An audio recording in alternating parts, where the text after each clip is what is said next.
좀 물. 화장도 좀 치워줘. 여보, 발도 좀 닦아줘. 뭐든지 알아서 잘 하던 아내가 감정 기복이 없던 아내가 변했다. 치매 의심받기 전에 지금 대비하세요. 라이너 더 든든한 간병비 치매보험. 초기 단계인 경증 치매부터 확실히 보장해드립니다. 게다가 중증 치매는 매월 간병비를 평생 보장. 지병이나 가족력이 있어도 심사를 통해 가입 가능. 와, 치매보험 이거 하나면 든든하겠네요. 지금 바로 전화주세요. 1566-7963. 기존 계약을 해지하고 새로 체결할 경우 인수 거절, 보험료 인상, 보장 축소 등 불이익이 생길 수 있습니다. 상품 설명서 및 약관 확인 바랍니다. 그거 있잖아. 왜 저거 했을 때 그거 할 때 다 주고 다 좋아했잖아. 그거 말이 잘 그거 통하던 있어? 남편이 저거 말이야. 그거 여간에선 화도 안 내던 남편이 여보 나와봐. 옳은 결정만 하던 남편이 여보. 변했다. 치매 의심받기 전에 지금 대비하세요. 치매는 완치가 힘든 병이니까 보장 기간이 정말 중요합니다. 그래서 라이나 더 든든한 간병비 치매 보험은 중증 치매 생활 간병비를 살아생전 평생 보장해 드립니다. 게다가 진단금은 초기 단계인 경증 치매부터 보장. 치매보험 처음부터 든든하게. 최대 75세까지 가입 가능하니 지금 전화 주세요. 1566-7963. 기존 계약을 해지하고 새로 체결할 경우 인수 거절, 보험료 인상, 보장 축소 등 불이익이 생길 수 있습니다. 상품 설명서 및 약관 확인 바랍니다.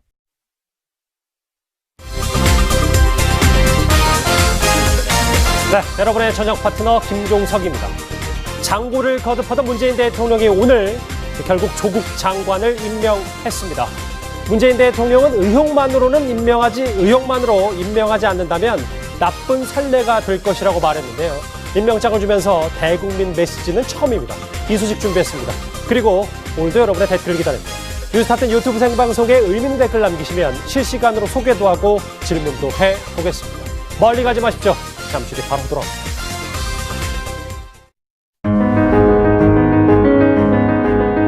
아우디 Q7 차원이 다른 여유로움을 제안하다. 공간적 여유로움을 넘어 당신 삶의 여유로움까지. 여유로움을 다시 정의하다. 아우디 Q7.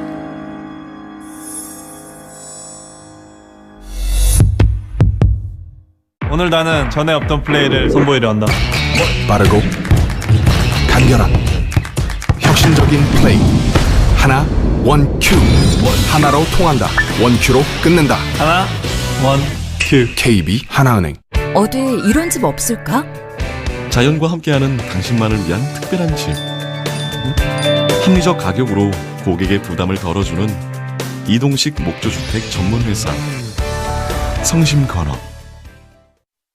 예, 오늘도 뉴스탑10이 자랑하는 뉴스고수 네 분과 함께합니다.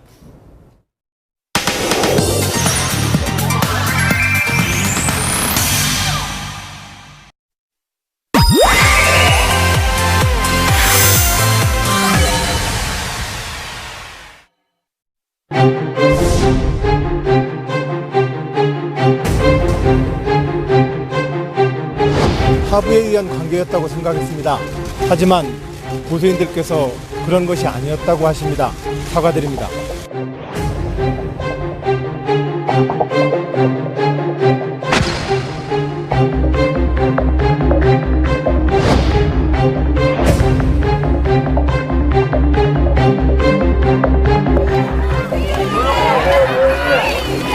없습니다. 제가 특별히 드릴 말씀이 없어서 인사만 드리고 들어가도록 하겠습니다. 고맙습니다. 저희가 앞두고 있는데 신경 한마디만 말씀해 주시죠. 경찰에서 수사님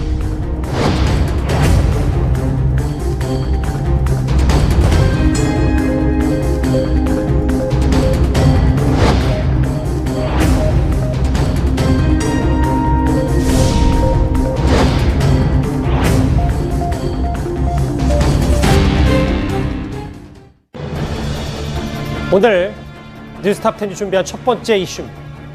다시 주목받는 안이 바뀜. 이 얘기를 지금부터 해볼 텐데요. 오늘은 그러신 것처럼 안희정 전 지사와 이재명 지사 얘기로 뉴스탑 10 시작을 해보겠습니다. 먼저 수행비서를 성폭행한 혐의로 구속된 안희정 전 지사에게 오늘 대법원이 유죄를 확정했습니다. 징역 3년 6개월, 실형입니다. 김태현 변호사님. 예. 뭐 일목요연하게 정리를 해보기 전에 일단 이번에 안희정 전 지사가 유명 로펌, 고법 부장판사 출신 변호사를 해서 좀 뭔가 분위기 전환을 꾀했는데 그게 참 어려웠나 봅니다. 근데 이미 이제 항소심에서 뒤집혔기 때문에 이걸 되돌리기 쉽지 않았을 거예요. 그러니까 항소 1심이고 2심은 사실관계를 판단하는 거고 대법원에도 이제 법리적인 거를 보는 것이거든요. 근데 이제 법리적인 것을 보면서 이제 사실관계도 뭐 중요한 범죄 같은 보긴 하는데 말씀을 드리면 근데 항소심에서 이미 위력에 관한 가늠이나 이런 부분들이 인정이 됐다는 거예요. 사실관계가. 그렇기 때문에 대법원에 와서 이걸 뒤집기는 이미 쉽지 않았어요. 그러니까 쉽게 얘기하면 항소심에서 흐름이 완전히 바뀐 거죠. 더군다나 이제 항소심에서 처음에 이제 나왔던 이유들 중에 성인지 감수성이라는 거. 그러니까 1심 같은 경우에는 피해자인 김지은 씨가 일반적인 성범죄 피해 여성에 보이는 행동 패턴을 보이지 않았다. 그래서 그 말에 신빙성이 없다. 이게 이제 핵심이거든요. 그런데 항소심은 그렇지 않았다는 거예요. 성인지 감수성이라는 걸 도입을 해서 피해자가 반드시 그러니까 성범죄 피해 여성이 반드시 이러이러해야 한다고 우리가 단정할 수 없는 거다. 그건 사람마다 다르다는 거 아니겠습니까? 그러니까 피해 여성의 입장에서 그 진술의 신빙성을 따져봐야 된다. 이게 이제 항소심의 판단이었고 사실 그 성인지 감수성이라는 게 다른 성범죄 사건의 대법원 확정 판결에서 이미 도입된 것이고 그걸 이제 항소심에서 도입해서 유죄가 선고된 거니까 그 흐름에서 봤을 때 이번 대법원에서 파기환송되기는 애초부터 쉽지는 않았죠.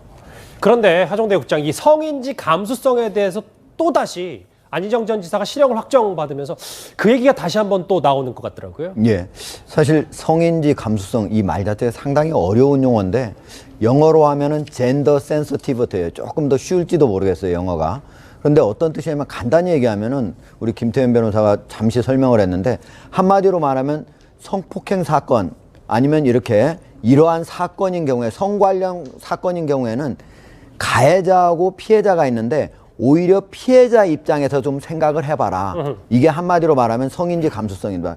즉 다시 말해서 1심에서는 안희정 지사 같은 경우에 이 피해자가 김지은 씨가 그때 예를 들면 모스크바에서 그런 일이 밤에 있었는데 그 다음날 아침에 일찍 예를 들면은 식사를 뭐를 하겠다고 그거를 자기가 먼저 나서서 잡아주고 뭐 이런 행동들이 피해자가 일반적으로 과연 성폭력 피해를 당했을 때 그런 보여주는 일반적인 행동이냐? 아니다. 그래가지고 무죄를 때린 거거든요. 그런데 2심에서는 사실은 성폭력을 당한 사람들의 각각의 개별적인 여러 상황이 다르기 때문에 그때마다 조금 더 다르게 생각했는데 이번 같은 경우에는 안희정 지사의 사회적 지위가 매우 높잖아요. 그리고 거기서 비서 역할을 했지 않습니까? 그러니까 일반적인 피해자가 나타낼 수 있는 행동과 다를 수밖에 없었다. 이러기 때문에 성인지 감수성을 잘 고려를 해야 한다라고 재판부가 판단을 했습니다. 대법원의 이런 유죄 확정 판결로 안희정 전 지사 사실상 정치 생명이 끝난 거 아니냐라는 분석이 오늘 다시 한번 나왔는데요. 위기에 서 있는 또 한 명의 여권 잠룡이 있습니다. 지난 금요일 2심에서 300만 원 벌금형을 선고받은 바로 이재명 지사입니다.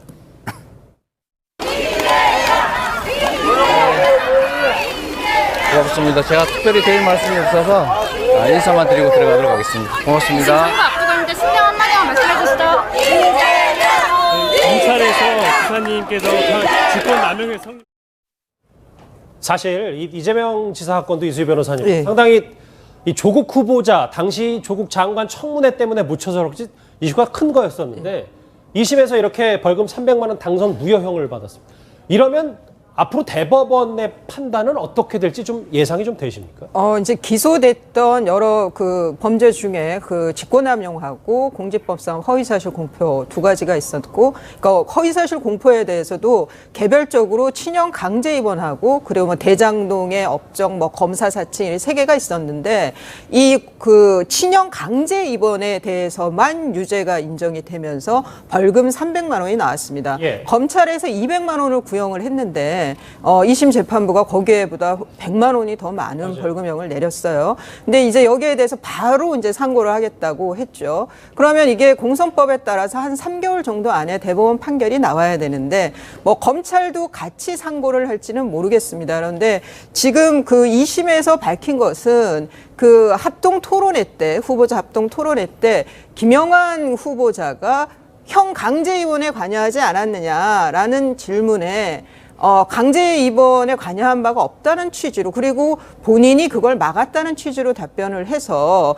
그 부분은 허위 사실을 얘기한 거라서 유죄다라는 거거든요. 근데 1심에서는 강제 진단을 한 거지 강제 입원은 아니다 그래서 또 무죄였어요. 이거는 어찌 보면은 허위 사실을 어디까지 볼 거냐. 이거는 저 대법원에서는 그 형량을 따지지는 않아요. 그래서 이것이 과연 그 어떤 법리적인 문제로 볼 수 있는 건지 아니면 사실관계의 문제로 볼 수 있는지도 대법원에서 좀 법리 다툼이 있을 것 같습니다. 개인적인 의견은 그러면 이재명 지사가 지사직을 잃을 가능성이 더 크다고 보시는 겁니까? 저는 뭐 그거는 아닌데, 그러니까 이제 대법원에서 검사 쪽에서, 검찰 쪽에서의 그 반박이 나온다면 이거는 사실관계의 문제이지 뭐 그 법률이나 헌법의 적용 문제는 아니지 않느냐, 뭐 채증 법칙 위반이나 이런 것도 있기는 하는데 여러 가지로 공방이 있을 수 있습니다. 예. 그러니까 뭐 지사직 위기, 당선 무효형까지 가는 건 조금 더 지켜봐야 된다. 좀 굉장히 의외의 판결이라는 시각도 제법 돼요. 2심이요. 예. 알겠습니다. 자, 지금 저희가 굵직하게 살펴봤습니다. 안희정 전 지사 그리고 이재명 지사, 사실 여러분도 잘 아시다시피 큰 주목을 받았던 차기 대권 주자들이었습니다. 이쯤 되니까 다시 회자되는 말 하나가 있습니다. 바로 안이 박김입니다. 안이 박김이라는 얘기가 어제 제가 서울시에 얘기했어요. 그죠? 네. 뭐 그게 화제되고 있습니다. 안희정 날리고, 그죠? 이재명 날리고, 그다음 박원순 까불지 마라. 까불면 날린다. 그다음에 김은 누군가. 막 이게 화제되고 있는 얘기입니다. 그런 맥락에서 탈당 권유도 받고 갑자기 지사 되자마자 갑자기 경찰 압수수색을 받았잖아요. 소회가 어떠세요? 인생 무상이죠. 요 지금 주제 얘기를 잠깐 해볼게요. 김상희 평론가님. 네. 여기 있는 직함생각하고 안희정, 이재명, 박원순, 김경수 중에서 박원순 시장만 남아있는데 네. 이렇게 차기 대권주자들이 다 공교롭게도 계속해서 구설에 있고 이런 마지막 여러 가지 폭풍을 맞는다는 게 그냥 단순한 사건이라고 볼 수는 있는 겁니까? 단순한 사건이라고 저는 보는데요. 왜냐하면 구조적인 문제는 아니고요. 네. 왜냐하면 이게 안이 바뀝니다 이렇게 얘기를 하려면 이게 음모론인데 주체가 있어야 되잖아요. 주체. 예. 근데 그 주체가 이것을 그 전체적인 구도를 끌어가는 사람이란 얘기인데, 그렇게 되면은 이 나중에 선거 경선을 갔을 때 유리할까요? 미국 선거만 봐도 그 트럼프가 이긴 이유가 저쪽은 힐러리 혼자만 가서 그 의회성이라든가 역동성이 전혀 없는 경선을 치렀고, 그래가지고 의회 인물인 트럼프가 후보가 되면서 이겼단 말이죠. 근데 지금 뭐 안이 바뀜 다 날리고 남는 사람으로 만약에 한다?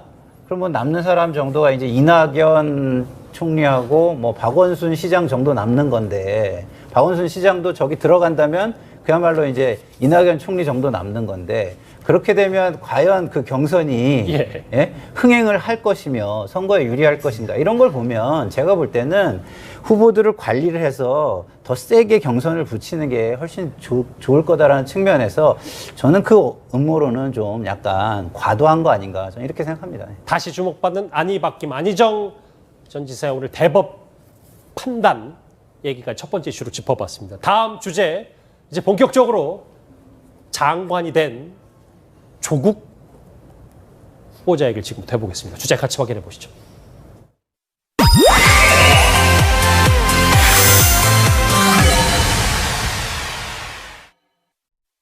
명백한 위법 행위가 확인되지 않았는데도 의혹만으로 임명하지 않는다면 나쁜 선례가 될 것입니다.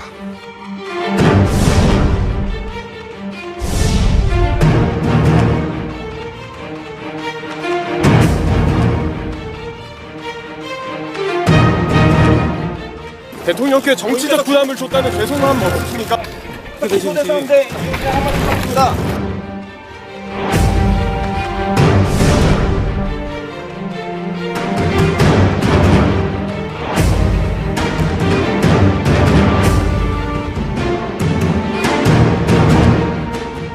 결국 이 정권은 민심을 거스르고 개혁에 반대하며 공정과 정의를 내팽개치는 그런 결정을 했습니다. 이 부분에 대해서는 다른 야당과 같이 논의하겠습니다.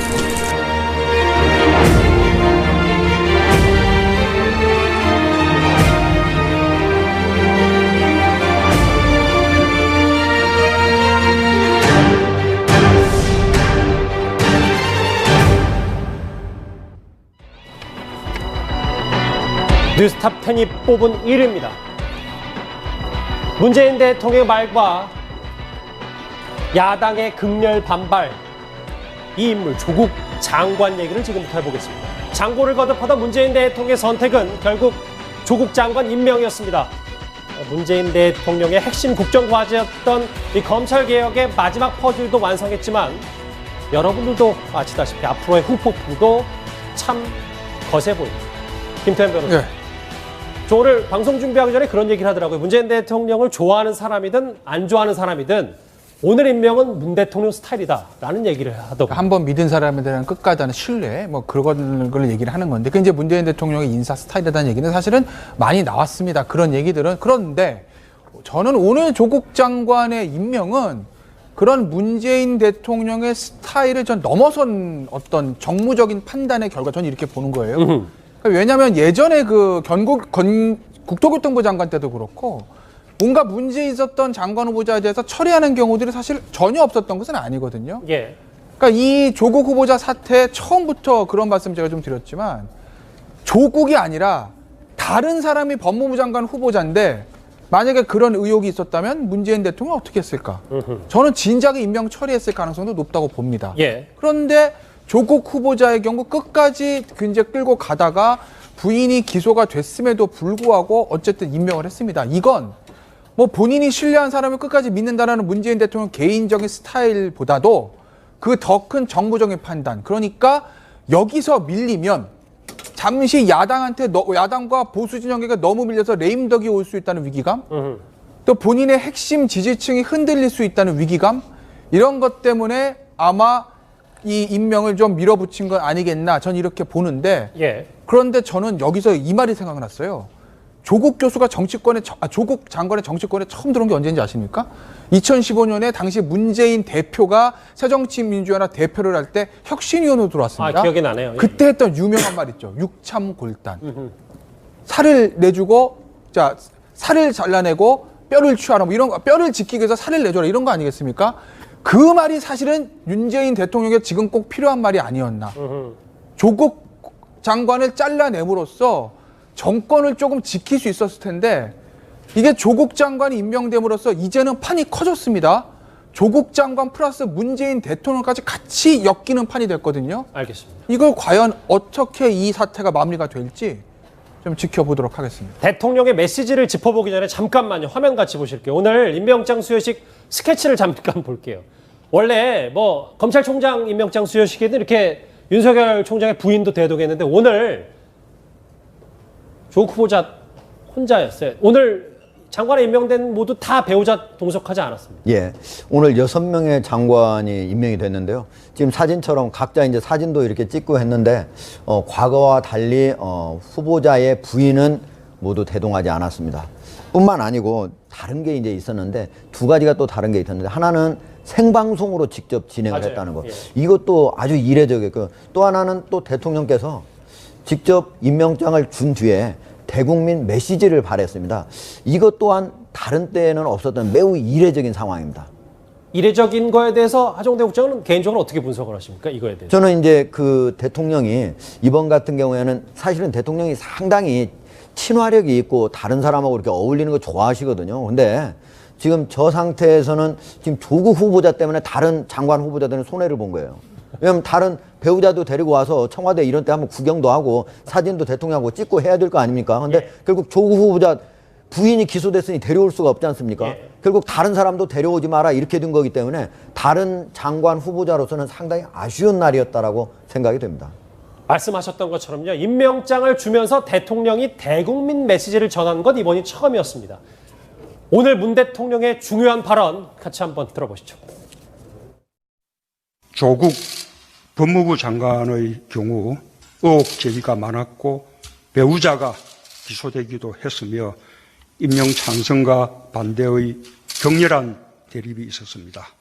그러나 저는 원칙과 일관성을 지키는 것이 더욱 중요하다고 생각했습니다. 본인이 책임져야 할 명백한 위법 행위가 확인되지 않았는데도 의혹만으로 임명하지 않는다면 나쁜 선례가 될 것입니다. 저희가 주제 제목으로도 정한 이 얘기가 오늘 아마 핵심이 아닌가 싶어요. 이수 변호사님. 네. 의혹만으로 조국 후보자를 장관에 임명하지 않는다면 나쁜 선례가 될 것이다. 이 말입니다. 이 조국 후보자를 임명한 것 자체가 나쁜 선례죠. 이걸 임명을 안 한다면 나쁜 선례가 아니라 임명을 하는 게 나쁜 선례인 거예요. 그럼 앞으로 이런 의혹들이 있는 후보자들은 다 아내가 했다, 애가 했다, 나는 몰랐다 그러면은 다 임명을 하겠다는 겁니까? 그리고 대통령께서 임명하고 나서 그 대국 메시지에서 원칙과 일관성을 지키는 것이 중요했다라고 했어요. 일관성이라는 걸 알겠습니다. 뭐 인사 스타일 그대로 간다는 거. 근데 원칙이라는 게 뭐죠?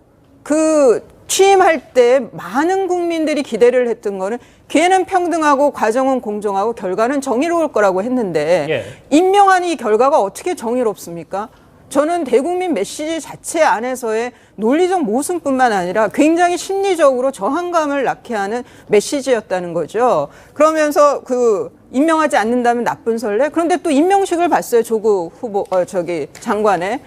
청문회 때 곤혹스러운 표정이라든가 그런 거는 안 보이고 상당히 편안한 얼굴이었는데 좀 이렇게 의지가 있는 얼굴도 있었고요. 그래서 이건 여담입니다만 참 하고 싶었나 보다. 법무부 장관을 그런 생각을 했는데 여러 가지로 나쁜 선례의 임명이라는 생각이 듭니다. 저는 대통령께서 인사청문회의 본질을 잘 못 이해하고 계신 것 같아요. 왜냐면은 장관이 되기 위해서는 두 가지를 검증하잖아요. 하나는 도덕성, 하나는 자질, 즉 정책에 대한 얼마나 능력이 있는가 이런 거 아니겠습니까? 그런데 말씀하신 게 본인이 책임져야 할 명백한 위법 행위가 확인되지 않았는데도 의혹만으로 임명하지 않는다면 나쁜 선례가 되겠다. 이 얘기는 뭐냐면요. 한마디로 말하면 범죄자가 아니면 임명하겠다 이런 얘기예요.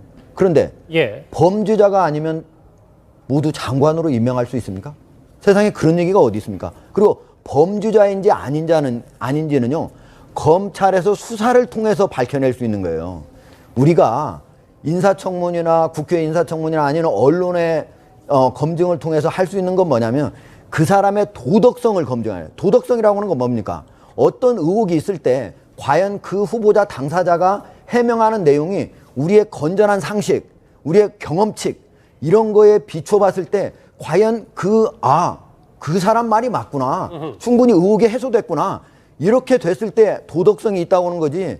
지금 조국 후보자 같은 경우는 자기 자신의 말이 국회에서 의혹이 해소되지 않았을 뿐 아니라 그 답변이 또한 그동안 언론과 국회에서 한 얘기가 거짓말로 드러난 게 여러 가지 있습니다. 대표적으로 조국 가족펀드에 관련해서 부부가 전혀 하지 않았다고 그랬는데 이미 거기에 관여가 돼 있다는 게 심지어 부인은 거기서 자문효과를 받았지 않습니까? 그 얘기는 가정대국장 뒤에 준비가 돼 있습니다. 그러니까 여러 가지 거짓말이 그리고 딸의 여러 가지 장학금이나 이런 것들에서 부부가 관여한 것이 드러났음에도 불구하고 도덕성이 어떻게 보면 없는데도 불구하고 대통령은 범죄 증거가 안 나왔으니까 임명하겠다 이런 얘기 때문에 저는 대통령이 크게 혼동을 하셨다고 생각을 합니다. 두 분 다 세게 비판을 하셨는데 김상현 평론가님. 네. 근데 이게 아까 김태현 변호사도 여기서 밀리면 주도권이 완전히 야당이 넘어가니까 그런 정무적 판단도 했다고 분석을 했는데 대통령이 오늘 임명장 수여식 생중계도 하고 이례적으로 대국 메시지도 낸 게 아무래도 대통령 스스로도 정말 부담이 큰데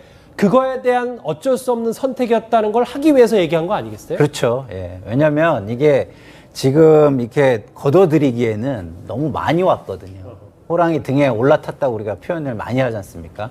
왜냐하면 너무 오랜 동안 대립이 되면서 반대층은 반대층대로, 찬성층은 찬성층대로 그 사실에 기뻐하고 슬퍼하고 환호하고 막 이러면서 거기에 애정을 너무 많이 담았어요. 그러니까 만약에 이게 어떤 식으로든 결론이 나면 한쪽은 상실감이 너무너무 큰 거죠. 예. 그러면 그 상실감을 달래기가 너무 어렵지 않습니까?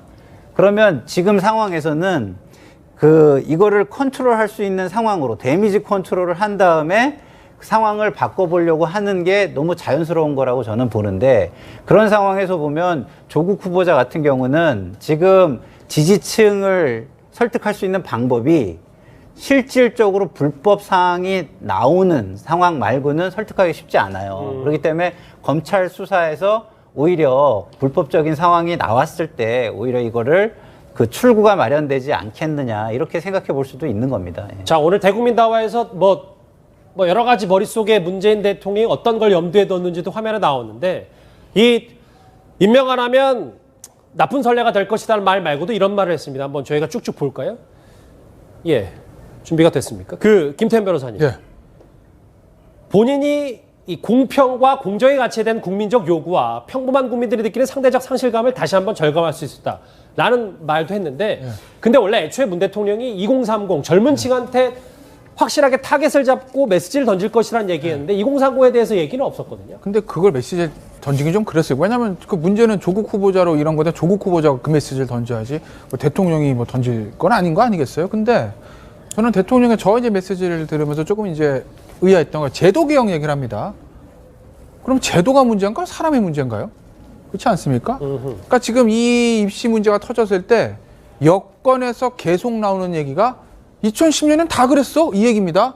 그럼 2010년에 수시로 대학 간 사람 다 그렇게 했을까요? 물론 2010년에 수시에는 외부 스펙들이라는 게 굉장히 많이 필요했기 때문에 아무래도 경제적 여유가 있는 사람들이 외부 스펙 쌓기가 쉬워서 조금 더 유리했던 건 사실입니다. 그런데 그 이후에 이 외부 스펙 쌓는 거에 대한 불합리가 제기돼서 지금은 제가 알기로는 외부 스펙 수시에 못 씁니다. 교내 스펙만 쓰는 거지. 그 정도로 제도는 지금 완비돼 가고 있어요. 뭘 지금 여기서 제도를 다 어떻게 한다는 거죠? 그러면 2010년도에 그런 외부 스펙 쌓아서 들어갔던 사람이 전부 다 무리한 논문, 뭐 이런 것들을 가지고 수시로 대학을 합격했을까요? 그건 아니지 않겠습니까? 그러니 그 제도를 악용한 사람의 문제인 거지 제도 자체의 문제는 아닌 거다. 그 제도를 악용한 의혹이 있는 조국 후보자의 가족의 문제, 이 문제는 지금 비켜가고 제도의 탓을 하는 거는 어딘지 지금 앞뒤가 맞지 않는다. 저는 그런 생각이 좀 듭니다. 자, 문재인 대통령 오늘 여러 가지 대국민 메시지를 던졌습니다. 8년 전에는 자신의 토크 콘서트에서 참여정부 시절 대통령의 검찰 인사권 행사가 잘 이루어지지 못했던 배경을 이렇게 전하기도 했습니다. 같이 들어보시죠. 그때는 이 정권 교체가 아니고 앞에 국민의 정부로부터 말하자면 이렇게 정권이 개성되는 그런 상황이었거든요. 그러니까 앞에 정부에 있었던 여러 가지 이제 이 정치 검찰의 형태에 대해서 참여정부가 그런 인사를 통해서 청산하고 그 부분을 개혁하고 또 이렇게 뭐 바로잡고 하는 것이 한계가 있을 수밖에 없었습니다. 하정대 국장, 일부에서는 이런 얘기를 하더라고요. 이제 오늘 문 대통령의 대국민 메시지를 보니까 문 대통령은 일단 머릿속에 정치 검찰을 빨리 개혁해야 되는데 그거는 조국 장관밖에 할 사람이 없다. 그러니 정말 많은 논란도 본인도 알고 있는데 이 임명 강행 카드를 꺼낼 수밖에 없다. 그 과거 얘기에서도 좀 비춰볼 수 있는 거 아니겠습니까? 사실 이제 노무현 정부 때 그때 당시에 검찰과 그러니까 핵심 권력 세력, 당시의 핵심 권력 세력하고 처음으로 맞부딪혔던 때거든요. 그 전에는 사실은 검찰은 당시의 집권 세력에는 항상 어떻게 보면 순종하는 그런 자세를 취했습니다. 그런데 노무현 정부 때는 오히려 반발하는 그런 자세를 처음으로 취했던 건데 그 이후에 검찰은 어떻게 보면 정치 권력, 정치의 핵심 집권 세력으로부터 약간씩 조금씩 거리를 두는 그런 자세를 취했거든요. 그런 상황에서 지금 문재인 대통령은 검찰 개혁을 이번에야말로 반드시 해야만 이게 검찰이 내 손아귀 안에 들어오겠다 이렇게 생각을 하시는 가운데 검찰 개혁의 핵심은 있잖아요. 스스로 현 권력 핵심이 검찰이 어떤 일을 범죄를 척결하는 데 있어서 간섭을 하지 않고 그대로 놔두는 겁니다. 그러니까 엄밀히 따지면 지금과는 반대 상황인 거네요. 그렇죠. 지금 현재 어떻게 보면 현 핵심 권력 세력이 검찰을 쥐락펴락하겠다. 이거 자체가 검찰을 정치에 예속시키는 일이에요. 다른 야당이 그렇게 할 수는 절대 없어요. 검찰은 청와대 등 집권 세력만 할 수가 있는 거니까 이거에서 검찰 개혁에 대한 생각이 대통령의 생각이 제가 보기엔 크게 방향이 맞지 않는다 이런 생각을 하고 지금 현재 수사도 어떤 수사라도 제가 보기에는 검찰, 법무부 장관 그런 데서 청와대가 손을 끊는 것이 가장 좋은 검찰 개혁의 지름길이라고 생각을 합니다. 오늘 조국 법무부 장관도 그 무거움을 대통령의 말 뜻의 무거움을 느낀 듯이 취임 소감을 묻는 질문에 이렇게 답했습니다. 같이 들어보시죠. 대통령님의 재가가 내려졌습니다. 그래서 소감 한 말씀만 드립니다. 대통령께 정치적 부담을 줬다는 죄송함 없으십니까? 초대서인데 이해드립니다. 장관 임명 소감 부탁드리겠습니다. 일단 주사위는 던져졌어요. 오늘 임명 강행으로. 이수희 변호사님. 이제 여론조사가 너무 팽팽하고 뭐 오차범위 내에 있는 것도 있고 반대가 더 많은 것도 있긴 한데 이게 더 찬성 반대가 더 각자 공고해지겠죠 앞으로? 그러니까 이제 리얼미터에서 저게 조국 후보자의 청문회 이후에 여론조사를 한 건데 뭐 찬성 반대 이게 오차범위 아니기는 합니다. 그래서 찬성이 조금 더 높아졌다고는 하는데 그래도 임명을 반대한 것이 50%가 넘었다는 거죠. 그러니까 여론의 절반, 국민의 절반은 맞닿지 않다 이 임명이 그런 건데 이 반대하는 그 여론의 국민들이 이것을 이제 그 단순히 이 정권에 대한 실망 뭐 절망감 뭐 이런 거에서 머물지 이 분노가 어떻게 표출이 될지 그거는 이제 향후 뭐 지켜봐야 될 것 같습니다. 그런데 지금 뭐 문재인 대통령과 조국 그 장관의 경우에는 뭐 검찰처럼 큰 이 권력기관을 그 한마디로 이렇게 메타작을 했을 때, 그 개혁이라는 이름으로 그랬을 때 여론이 돌아설 수도 있다라는 기대를 좀 하는 것 같은데. 검찰 개혁이면 분명히 국민들도 알아줄 것이다. 예, 근데 그 검찰 개혁이 국민들에게 그렇게 피부에 와닿는 이슈는 아닌 거거든요. 뭐 향후 지켜봐야 되겠습니다만은 지금 부글부글하는 그다음에 또 하나는 검찰 내부 조직도 저런 하자가 많은 후보자를 장관으로 결국 임명을 했는데 의혹이라고 하겠습니다. 의혹이 많은 후보자를 결국 임명을 했는데 그래서 뭐 부인이 기소가 되고 뭐 향후 더 이 사모펀드와 관련해서 돈 문제까지 거론이 그 수사가 돼서 기소가 된다라고 하면은 검찰의 그 어떤 그 거부가 항명이 아니라 그거는 정의감이 될 수도 있다는 생각이 듭니다. 자, 조국 장관 임명으로 야당에선 전쟁은 지금부터라는 목소리를 내기 시작했습니다. 오늘 조국 장관 임명 직후 자유한국당과 바른미래당은 이렇게 말했습니다. 같이 들어보시죠. 참담합니다. 결국 이 정권은 민심을 거스르고 개혁에 반대하며 공정과 정의는 내팽개치는 그런 결정을 했습니다. 아마 이 대한민국 역사상 또 헌정사상 가장 불행한 사태로 기록될 것이라고 생각합니다.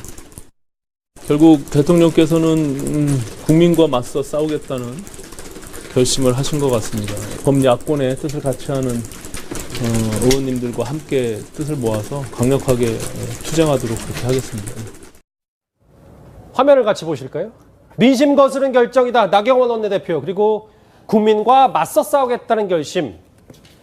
바른미래당 오신환 원내대표인데 김태현 변호사님 보니까 이 보수 야당이 해임 건의안 국정조사 특검 할 수 있는 건 다 하겠다 선전포고를 했어요. 그렇죠. 근데 이제 저게 정치적인 어떤 워딩이나 공세로 끝날 가능성이 크죠. 그러니까 현실적으로 이루어지기 쉽지 않을 거예요. 왜냐하면 해임 건의안과 이제 국정조사는 결국 발의는 할 수 있는데 이제 과반이 돼야 되거든요. 그러니까 정족수의 문제가 하나 있어요. 그리고 더군다나 이제 해임 건의안 같은 경우에는 통과돼도 대통령 노하면 그만입니다. 저건 대통령을 기속하는 것이 아니니까. 그런 게 하나 있는 거고, 그걸 알지만 이제 야당은 일단은 지금 그냥 물러설 수는 없으니 저런 강한 공세로 나오는 거고, 특검은 이건 사실 지금 검찰 수사가 진행이 되고 지금 저 검찰의 인력 구성과 수사 의지보다 더 좋은 능력과 의지를 가지고 있는 어떤 특검을 찾기는 쉽지는 않을 거예요. 현재 상황에서 보면.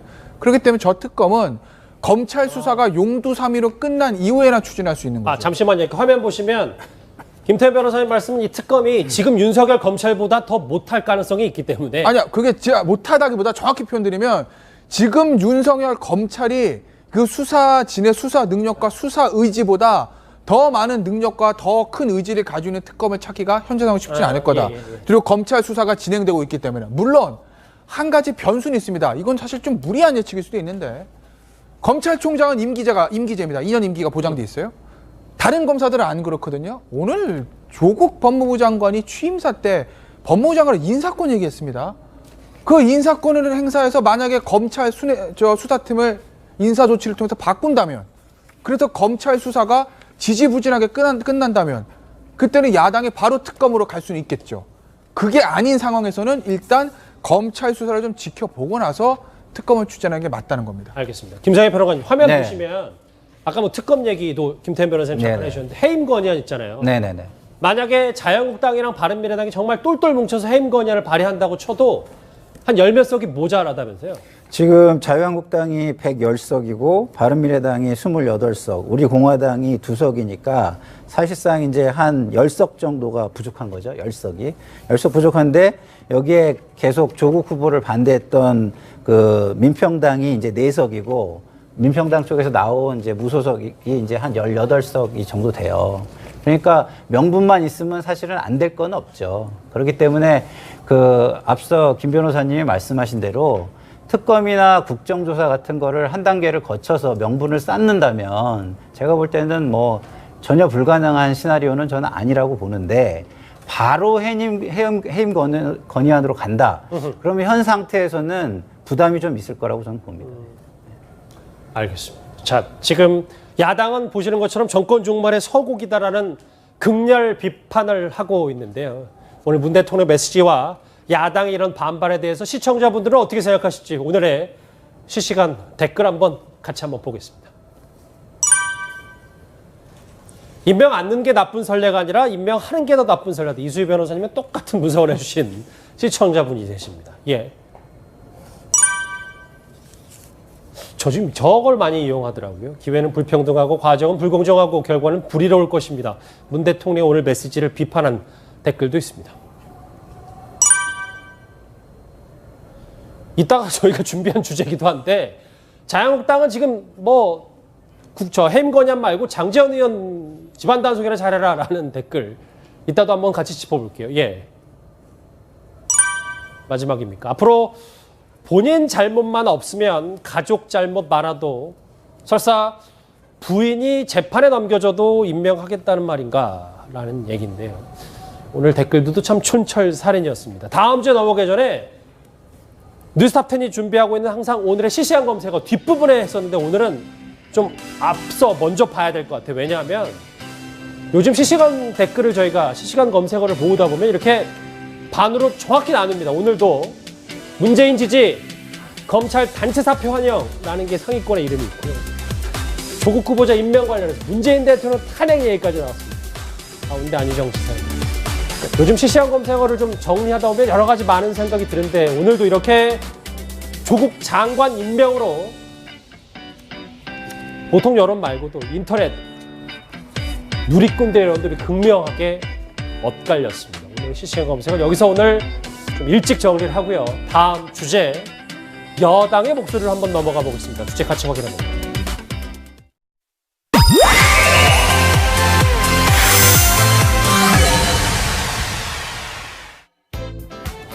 뉴스탑10이 뽑은 4호입니다. 여당의 수위 높은 검찰 때리기. 지금 여당은 더불어민주당은 반검찰의 깃발을 든 것 같습니다. 요지는 이겁니다. 오만한 검찰은 검찰의 소명을 다하고 정치는 하지 말라는 건데요. 오늘 오전 이해찬 대표 이렇게 얘기했습니다. 견제받지 않는 권력기관의 오만함과 권력기관 개혁의 어려움을 다시 한번 확인할 수가 있었습니다. 끝이 아니라 새로운 시작이라는 각오로 심기일전해서 일하도록 하겠습니다.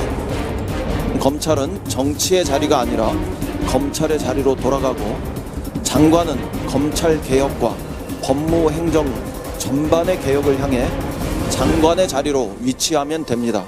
검찰의 독립성과 중립성을 확고히 견제하고 검찰 수사를 순수하게 지휘하면 되고 비대해진 검찰 권력의 민주적 분산과 통제 그리고 정치 검찰이라는 오명에서 거듭 태어나는 검찰 개혁을 꿋꿋하게 주도하면 됩니다. 당대표, 원내대표 지금 이렇게 얘기하고 있습니다. 오만한 권력기관 그리고 윤석열 총장은 중립성, 독립성 견지해라. 하정대 국장, 이게 지금 앞으로 계속해서 저희 뒷부분에도 얘기할 텐데 윤석열 검찰은 계속해서 수사를 밀어붙일 거잖아요. 수사를 할 건데 여당에서는 지금 전면전도 불사하겠다라는 태도가 계속 있는 것 같습니다. 저 얘기가 바로 과연 문재인 대통령이 검찰의 정치적 중립을 보장할 과연 의지가 있는가 이런 것들을 의심케 하는 발언인데요. 청와대하고 그다음에 집권 여당의 대표, 원내대표 그리고 지금 현재 법무부 장관 같은 검찰개혁을 하겠다고 하는 조국 장관이 이제 임명이 된 셈인데 이럴 경우에 과연 현재 집권 세력의 핵심 비리에 대해서 과연 검찰이 제대로 수사를 할 수 있을 것인가. 저는 저렇게 얘기하는 것 자체가 정치 검찰을 만들고 현 정권에는 순응하는 그런 검찰이 좀 돼달라 하는 주문 같은 느낌이 들어요. 그래서 왜 저런 얘기를 계속하는 건지 도저히 이해가 안 가고 검찰의 정치적 중립이나 독립의 가장 큰 핵심은 대통령이 수사에 개입하지 않으면 됩니다. 대통령이 수사에 대해서 아무 얘기하지 않으면 됩니다. 그러면은 저절로 검찰은 스스로 비리를 보고 수사하는 거는요, 검찰이 최고입니다. 사실. 특히 거악이라고 하는 거는 고위공직자의 비리에 대해서 말하는 겁니다. 그런 거를 수사하는 거는 지금 현재 어떤 다른 조직도 할 수 없는 거를 검찰이 하고 있다. 특히 특수수사가 하고 있다. 저는 이렇게 봅니다. 자, 그래서일 거예요. 여당의 압박이 좀 거센데 윤석열 총장을 저격하는 이 수위가 나날이 높아지고 있습니다. 오늘 그런데 여당의 수석 대변인은 급기야 이런 단어까지 꺼냈습니다. 같이 들어보시죠. 윤석열 검찰총장 스스로가 조국 후보자를 낙마시켜야 된다는 뜻으로 말을 했다. 그런 얘기가 제보가 있어요. 지금 그래서 윤석열 총장이 그 얘기를 누구한테 했다라는 겁니까? 그 내부적으로 지금 했다는 거예요. 물론 뭐 그건 확인되지 않은 사실이긴 하지만, 그러니까 그런 의도를 윤석열 검찰총장 스스로가 좀 잘라줘야 되는 거예요. 정치적 의도가 계속 지금 반복적으로 그 유언비어처럼 또는 그게 진실인 것처럼 나오기 때문에 저 말 좀 파장이 있을 것 같아서 그러니까 윤석열 총장이 조국 후보자 낙마시켜야 했다는 뜻의 말을 했다는 제보가 있다. 뭐 알려졌다, 전해졌다 뭐 이런 표현을 쓰는 것 같긴 한데 이수희 변호사님 이 말입니다. 그러니까 이거 뭐 민주당에서는 늘 가짜뉴스 타령을 하면서 이 SNS에서 떠돌고 있는데 저도 저런 SNS 받은 게 있거든요. 그 SNS에서 떠도는 얘기를 저렇게 민주당 수석 대변인이 그 언론에 나와서 그렇게 말을 해도 되는 건지 우선은 그 언행에 대한 그 좀 비판을 하고 싶고요. 그런데 이제 지금 이인영 원내대표도 그렇고 이해찬 대표도 그렇고 검찰에 지금 조국 후보자 시절에 전격적으로 압수수색을 가고 부인을 기소하고 한 것을 검찰이 정치를 한 거다라고 이제 아예 규정을 하고 있는데 이게 저는 법조인의 한 명으로서 공소시효가 마감이 되는데 그걸 어떻게 기소를 안 합니까? 압수수색 증거인멸을 막 하고 있는데 어떻게 압수수색을 안 갑니까? 조국 장관이 사모펀드 자기 뭔지도 모르고 모른다면서요. 그리고 가족들도 관여된 게 없다면서요. 뭐 그냥 돈만 투자했지. 그러면은 그 사모펀드 압수수색 들어가는 거에 왜 그렇게 예민하게 굽니까? 저는 뭐 이 민주당의 이런 검찰에 대해 대립선을 내고 있는 이 프레임 자체도 검찰 자체를 적폐인 것처럼 두고 프레임 전환을 하고 싶어 하는 것이 아니냐. 그렇다 하더라도 조국 장관이 갖고 있는 그 의혹은 그 의혹에 대해서는 한치의 오차도 없이 수사가 진행이 돼야 될 것입니다. 아마 거기에 대해서는 윤석열 총장에 대해서 기대하시는 분이 많은 것 같아요. 조국 장관 낙마시켜야 된다는 뜻, 제보가 있다는 이 여당의 수석 대변인 말고도 또 하나 있습니다. 국회 부의장 출신인 더불어민주당 이석현 의원은 김태현 변호사님 저하고 같이 보실게요. 저 얘기를 했어요. 준비가 됐습니까? 검찰이 집단 사표를 저항하면 다 받아주면 된다. 현재 검사 총 인원은 2,800명인데 변호사 22,000명이 된다. 라는 얘기를 했어요. 어제 본인 SNS에 그러니까 했어요. 오늘 아침 조간신문에 보도가 됐던데 국회 부의장까지 지낸 육선위원회 할 얘기는 아닌 거죠, 저건. 그러니까 뭐 일본 네티즌들이 뭐 저런 얘기를 할 수는 있겠습니다만 육선의 국회 부의장 출신 육선 의원이라고 하면 국정의 운영을 생각해야 되는 건 아니겠습니까? 그래서 설사 검찰 2,800명에 있는 검사들 다 사표 낸다고 합시다. 어느 세월에 변호사 중에서 그거 임용해가지고 일이 제대로 들어가게 하죠? 검사 일과 판사 일은 다르고요. 변호사 일과 검사 일, 변호사가 판사 일은 다 다릅니다. 저보고도 제가 변호사 10년 넘게 했지만 지금 당장 검사 판사는 못합니다. 그런데 2,800명 사표 받고 변호사 중에서 2만 명 뽑자고요. 국정은 장난이 아닙니다. 근데 아무리 본인의 어떤 정치적으로 지금 검찰에 대한 불만이 있다고 하더라도 검찰을 비판할 수는 있으나 저런 식의 워딩들이 글쎄요, 여당 중진위원 입에서 나왔다는데 저는 실소를 금할 수가 없습니다. 한정대 국장이요. 제가 이제 홍익표 의원하고도 직접 통화를 해봤는데요. 윤석열 검찰총장이 스스로 조국 후보자를 낙마시켜야한다는 뜻으로 말을 했다. 이거는 제가 사석인지 제가 한번 공석인지 물어봤는데 지금 얘기할 수 없다라고 그러던데. 아, 홍익표 수석 대변인한테 방송 전에 직접 통화를 하셨는데 본인은 이 제보를 어디서 들었는지 말할 수 없다. 분명히 그러나 제보는 들었다라고 얘기를 하던데. 이게 집권 여당의 검찰 공격이 도를 넘었습니다. 저렇게 하려면 적어도 명확하게 근거를 가지고 얘기하지 나중에 근거는 얘기하겠다고 하면서 저렇게 얘기하는 것 자체가 안 되고 그리고 과거에 지금 현재 집권 여당이 박근혜 정부의 비리 즉 그전에 선거 개입 국정원의 선거 개입은 경찰이 전혀 못했잖아요. 검찰에서 했었잖아요. 그때 얼마나 박수 쳤습니까? 그리고 그때는 박수 치고 집권 세력인 지금 예를 들면은 현 집권 세력의 문제점 예를 들면 드루킹의 수사 이거 경찰에서 못한 거 검찰이 했습니다. 이거 경찰이 조국 장관 이거 가족 일가 가족 비리 이거 경찰이 할 수 있습니까? 검찰뿐이 할 수 없는데. 근데 이때는 이렇게 공격을 하고 그러니까 즉 다시 말하면 내 집권 세력에 있는 큰 비리 의혹은 수사하면은 그걸 공격하고 상대방 거는 박수치고 이 전형적인 수사에 대한 내로남불 평가예요. 이렇게 하면 안 됩니다. 그래가지고는 절대로 정치적인 검찰의 중립도 이루갈 수도 없고 검찰 개혁도 이루갈 수 없습니다. 알겠습니다. 좀 집권 세력이 반성을 해야 됩니다. 자, 뉴스탑10 지금 조국 장관 임명에 대해서 후폭풍들을 하나씩 짚어보고 있는데 저희가 청와대와 여의도를 다녀왔다면 이제 다음 주제부터 본격적으로 검찰이 있는 서초도로 가보겠습니다. 주제 같이 확인해 보시죠.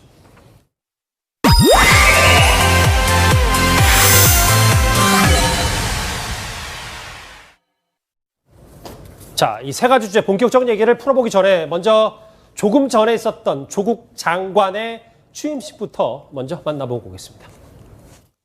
제 허물과 책임 짊어지고 가겠습니다. 그동안 법무부는 검찰의 논리와 인적 네트워크로 움직여오는 경향이 있었습니다. 그러나 법무부에는 비검찰 업무가 많고 그 중요성 또한 매우 높습니다. 검찰은 수사를 하고 법무부는 법무부의 일을 하면 됩니다. 아까 청와대에서는 묵묵부답이었던 조국 장관이 이제 법무부 과천에 가서는 입을 열었습니다. 그런데 오늘 저 취임식에 김성애 평론가님, 대검 관계자들 하나도 안 왔어요? 지금 뭐 수사를 하고 있는 그 관계자들은 참석시키지 않겠다라는 거 아니겠습니까? 내지는 뭐 그 수사를 하고 있는 분들이 불편했을 수도 있고요. 뭐 누가 더 어떻게 해가지고 이런 상황이 발생했는지는 모르지만 만나는 것 자체가 그렇게 뭐 굉장히 좀 이렇게 부드럽거나 굉장히 좋은 분위기를 연출하지는 않을 거기 때문에 그렇게 된 것 같고요. 저는 지금 앞서 말씀하신 분들 이야기를 조금 제가 이어서 하면 이런 생각이 들어요. 그 야당에서 과거에 윤석열 총장 후보자 시절에 그렇게 공격을 할 때 그 닥치고 보호 이렇게 하신 거잖아요. 근데 이제 와가지고서 윤석열 총장을 아무 다른 점이 무언지를 이야기하지 않고 그때의 윤석열과 지금의 윤석열이 뭐가 다른지 그리고 본인들의 생각은 어떻게 바뀌었는지 그로 인해서 국민들에게 그러면 피해를 준 부분에 대해서는 사과 한마디나 해명 한마디 없이 이렇게 입장을 바꿔도 되는가에 대해서는 저는 좀 입장이 좀 다르거든요. 그래서 여당의 어른들이나 공인이라면 그런 부분을 감안해서 지금 너무 선동적인 이야기, 감정적인 이야기만 뱉어내는 것은 좀 삼가하는 것이 자제하는 것이 좀 좋지 않을까 이렇게 생각합니다. 알겠습니다. 오늘 취임식 때 애국가를 부르는 조국 후보자의 조국 장관의 모습도 한번 쭉 봤습니다. 김태현 변호사님, 이제 서초동의 움직임을 하나씩 살펴볼 텐데 먼저 오늘 오전에 이 문제 사모펀드 이 투자차 운영사 대표들이 다 구속영장이 청구가 됐어요. 그렇죠. 이 정도면 윤석열 검찰이 정말 자신감이 넘치는 행동이라고 봐야 되는 겁니까? 그러니까 여기까지는 예정된 거였어요, 사실은. 여기까지는. 언론보다 이렇게 봤을 때 저 사모펀드를 통해서 뭔가 부정적인 일들이 있었다는 어떤 그런 흐름들은 계속 있었거든요. 보시면 이모 씨, 코링크 P 대표입니다. 그러니까 저 사람은 이제 자본시장법 위반이랑 횡령 배임이고 그 코링크 P로부터 투자를 받은 웰스시엔더 최모 씨의 특약법상 횡령 혐의예요. 결국 금융 쪽에서 이 주식과 투자 여기서 문제가 생기면 다 자본시장법 위반하고 횡령 배임인데 그러니까 저기까지는 우리가 예상이 됐던 건데 문제는 저기서 끝나느냐 아니면 조국 장관의 가족까지 넘어가느냐 이게 이제 관건이거든요. 특정해서 얘기하면 부인인 정경심 교수까지 넘어가는 이 부분입니다. 그건 결국 저 코링크 P의 이모 대표의 진술에 많이 따라있을 가능성이 크죠. 그러니까 코링크 P의 저 이모 대표인 저 이모 씨의 진술로 통해서 그 실소유자가 조국 장관의 조카인 그 조모 씨인지 여부 그리고 여러 가지 저런 자본시장법 위반과 횡령 배임의 문제에 결국 조국 장관의 부인인 정경심 교수가 알았는지 여부 이런 부분들에 따라서 수사의 칼끝이 조국 장관의 일가로 가느냐 안 가느냐 이게 결정되는 거죠. 그렇기 때문에 아직까지 어떻게 될 거다라는 것은 속단하기는 좀 어렵습니다. 자, 조국 장관이요. 왜냐하면 청문회 때도 그렇고 간담회 때라도 사모펀드에서 잘 모른다고 강조했었거든요. 그 목소리 한번 듣고 오겠습니다. 제가 전혀 관여한 적 없습니다. 제 처가 블라인드 펀드이기 때문에 저 블루코가 어디에 투자하는지 그 자체를 알 수가 없는 구조인 것입니다. 제가 그때 물론 그 불찰입니다만은 제 처가 펀드 들어간다 생각하고 여러 펀드 이름 중에 하나라고 생각하고 제가 이게 지금 말하는 사모펀드인지 뭔지 자체를 몰랐습니다. 계속 줄기차게 주장했던 게 하정대 국장. 뭐 화면을 봐도 어느 정도 짐작이 되시겠지만 조국 장관은 본인도 그렇고 가족도 그렇고 이 사모펀드 투자처가 어딘지도 몰랐다고 했거든요. 그런데 부인이 가족펀드 이 투자사로부터 1,400만 원, 한 달에 7개월 동안 200만 원씩 잡료를 받았다 그래요. 예. 오늘 이제 보도된 내용인데 처음으로 그러니까 조국 후보자는 부부는 어쨌든 그 사모펀드 자체를 모르고 전혀 뭐 운용에는 전혀 관여를 하지 못했다라고 얘기를 했지만은 지금 조국 후보자의 조국 장관이죠. 조국 장관의 부인은 거기에서 7개월 동안 200만 원씩 투자 자문료를 받았다는 겁니다. 맞아요. 지금 투자 자문료를 받았는데 과연 투자 자문료까지 받았는데 그걸 운용을 전혀 몰랐을 것인가? 이 상당히 궁금하지 않습니까? 그런데 어쨌든 오늘 정경심 동양대 교수는 자신의 페이스북에서 뭐라고 해명을 했냐면요. 내가 200만 원씩 7개월간 자문료를 받긴 받았는데 그거는 저기에 있는 WFM이라고 하는 저 업체 있지 않습니까? 예. 저 업체가 교육 사업을 원래 하는 업체입니다. 그러니까 거기서 뭐 여러 가지 교재도 만들고 하니까 내가 영어 교재도 만드는데 내가 영어 교수 아니냐. 그래서 내가 거기 자문해주고 한 거지.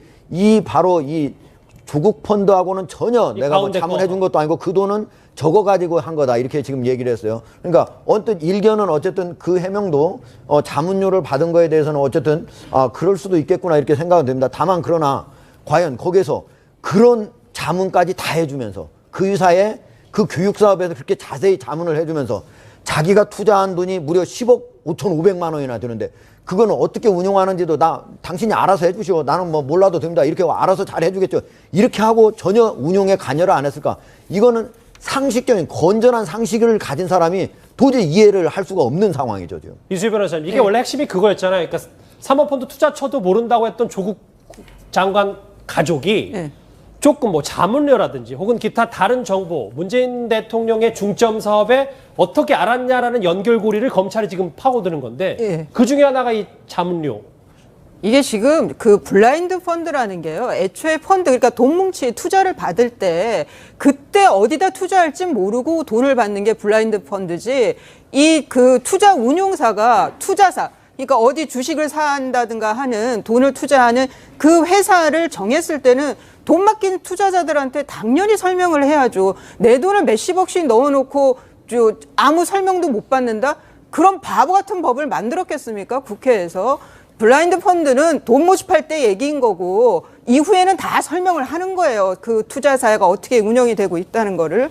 근데 지금 이 경우에는 오촌 조카가, 조국 장관의 오촌 조카가 대표로 실질적인 소유자라고 하는 코링크가 있어요. 이게 이제 그 사모펀드 운용사죠. 이 코링크에 여러 펀드가 있는데 조국 식구들, 가족들이 있는 블루펀드가 있어요. 이 블루펀드가 돈을 투자한 곳은 그 가로등 전멸기 사업하는 회사예요. 예. 지금 나온 이 WFM이라는 거는 다른 펀드예요. 그러니까 다른 사람들이 투자한 펀드예요. 예, 예. 이 펀드에서 투자를 한 그 회사가 WFM이에요. 이 WFM에서 전혀 몰랐다고 하는 조국 장관의 부인이 7개월 조국 장관이 민정수석 때 7개월 동안 고문료 200만 원을 받았다는 거예요. 그러면은 저 WFM에서 어떻게 정경심 교수를 알고 자문위원으로 위촉을 해서 자문료를 줬겠습니까? 중간에 연결고리가 있을 거 아니에요. 그 연결고리는 조국 장관의 오촌 조카인지 아니면 이 코링크 사모펀드 운용사의 어떤 관계자인지는 몰라도 그러면은 조국 장관의 부인의 존재를 알았다고 봐야 되는 거죠. WFM은. 그러면 조국 후보 부인도 알았다고 봐야 되는 거고요. 그래서 지금 검찰이 사모펀드 대표도 구속영장을 청구를 했고 이 사문서위죠. 그러니까 동양대 표창권 이후에는 지금 검찰이 이렇게 사모펀드에 집중하고 있는 것 같습니다. 그런데 여기서 이제 주목할 만한 포인트가 하나 더 있습니다. 만약에 이 조국 법무부 장관이 임명이 됐을 때 상황을 저희가 예전부터 많이 짚어봤었는데 오늘 임명이 됐기 때문에 검찰을 지휘하는 법무부 장관이 검찰 수사의 대상이 될 수도 있는 초유의 사태가 벌어질 가능성도 충분히 있습니다. 조국 장관의 말처럼 법무부 장관 보고가 없는 검찰 수사가 정말 가능할까요? 제가 만약 법무부 장관 후보로 임명이 된다면 저는 저 가족에 관련된 일체의 수사에 대해서 보고를 금지할 것을 지시하겠습니다. 압수수색 했는데 보고를 받으셨다고요? 아니, 사후에 제가 알게 된 겁니다. 압수수색 할 때 보고 안 하는 게 정상이죠? 보고를 해야 된다고 생각하고 있습니다. 오늘 임명이 됐으니까 네. 전직 법무부 장관은 네. 자기한테 압수수색 보고 안 했다고 약간 비판했잖아요. 네. 윤석열 총장. 그런데 조국 당시 후보자는 인사청문회 때 자기 보고받을 생각 없다고 했어요. 뭐가 맞는 겁니까? 그러니까 압수수색 보고에 정정식 의원하고 박상기 장관 해석이 다르잖아요. 정점식 의원은 검사장 출신입니다. 제가 알기로는. 검찰에 오래 이제 수사를 했던 사람이고 박상기 장관은 교수 출신입니다. 예. 검찰을 모르는 사람이에요. 수사 실무와 관행을 모르는 사람입니다. 그렇기 때문에 저 얘기는 두 사람의 이제 양력을 봤을 때는 정점식 의원의 말이 맞다고 이해하시면 될 거고 법무부 장관의 그 수사 지휘권이라는 건 개별적인 사안에 대해서 수사 지휘권이 검찰법에 명시되고 있긴 하지만 그걸 실질적으로 발동한 예는 딱 한 케이스 있었습니다. 예전에 노무현 전 대통령 시절에 당시에 천정배 법무부 장관이 강정구 교수의 구속을 영장을 청구하려는 김종빈 검찰총장의 수사지휘권을 행사해서 당시에 그걸 김종빈 검찰총장이 받아들이면서 사표를 냈거든요. 그 이외에는 특별한 사건에다 법무부 장관이 수사지휘권 행사한 예가 거의 없다. 조국 장관도 본인이 인사청문회 때 내가 이 수사보고도 받지 않고 수사지휘하지 않겠다고 본인이 명백하게 얘기한 것 아니겠습니까? 그렇기 때문에 만약에 법무부 장관이 돼서 예. 말이 바뀌어서 수사지휘권 행사하게 되면 이 부분에 대한 어떤 저항과 비판은 만만치가 않을 거다라고 제가 말씀드립니다. 그러니까 조국 장관은 이 본인 가족 수사 관련해서는 보고 안 받겠다고 했으니까 안 받는 게 맞는 거고 그렇게 할 거라고 보시는 거죠? 그렇게 해야 된다고 말하는 거죠. 본인이 한 얘기 아니겠어요? 예. 대통령께서 이제 말씀하신 것 중에서 수사 공정성에 우려가 있는 걸 안다 이렇게 말씀하셨잖아요. 그래서 검찰은 검찰의 일을 하고 법무부는 법무부의 일을 해라 이렇게 했는데 이것이 지켜지려면 4가지 정도가 있는 것 같아요. 첫 번째는 좀 전에 나온 보고의 문제예요. 보고를 받으면 은연중에 자연스러운 의사 표현이 나올 수밖에 없지 않습니까? 직접적이든 간접적이든. 그래서 보고를 받지 않아야 된다는 게 하나 있고 또 하나는 이제 그 법무부 장관이 예를 들어 가지고 다른 저기를 통해 가지고 그 인사권을 행사를 한다.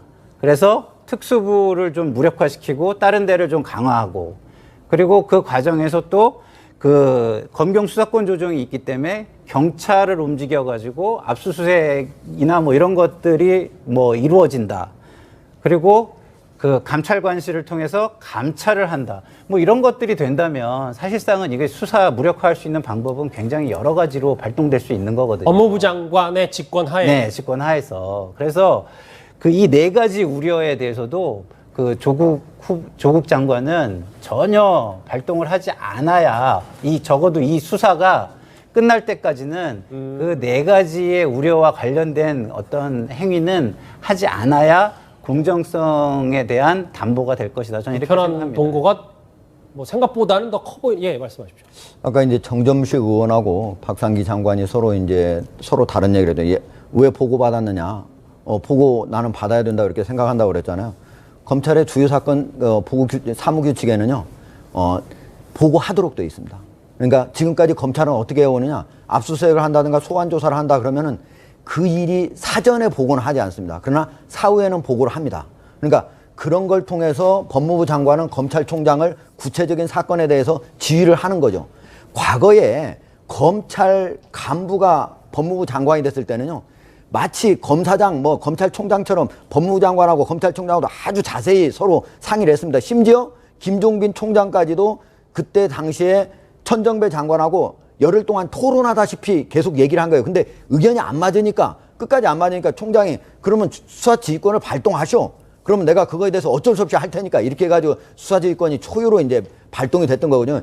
지금 문재인 대통령 정권 아래 들어와가지고는 검찰총장이 법무부 장관한테 거의 보고 안 합니다.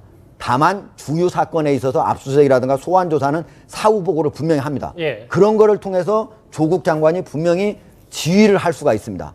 그러니까 그런 것이 지금 현재 조국 장관이 내 사건 관련해서는 수사 끝날 때까지 하지 마라. 그러면 일반적인 사건하고 좀 달라지는 거예요. 그렇죠. 즉 기소하기 전까지는 하지 말라는 얘기거든요. 그러니까 영향을 미치지 않으려고 하는 거. 나머지는 하라는 얘기 아니겠습니까? 그러잖아요. 나머지 같은 거는 하라고 하는 건데 문제는 뭐냐면요. 중요한 건 가족 사건이잖아요. 예, 문제는 과연 거기에 수사하고 있는 검사들이 그다음에 인사를 통해서 자기한테 직접적으로 영향을 미칠 수 있는데 과연 수사가 끝나고 나서 다 보고하라고 한다 한들 과연 자유스럽게 공정하게 수사를 할 수 있겠느냐.